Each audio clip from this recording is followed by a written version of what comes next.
மாரடைப்போட சிகிச்சை முறைகள் என்னென்னு பாத்தீங்கன்னா, மாரடைப்போட அறிகுறிகள் தோன்றி 12 மணி நேரத்துக்குள்ள இருந்துச்சுன்னா நரம்புகள்ல மருந்து செலுத்தப்பட்டு ரத்த உறைதல் கரைக்கப்படுது.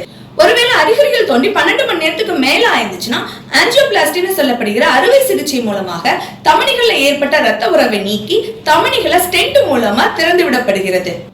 கொரோனரி ஆர்டரி பைபாஸ் கிராஃப்டிங்னு சொல்லப்படுகிற ஓபன் ஹார்ட் சர்ஜரி மூலமாக பாதிக்கப்பட்ட தமனிகளை சுற்றி இரத்த ஓட்டத்திற்கான புதிய பாதை அமைக்கப்படுது. இதுக்காக உடலோட மற்ற பாகத்திலிருந்து ஆரோக்கியமான இரத்த நாளங்கள் உபயோகப்படுத்தப்படுது.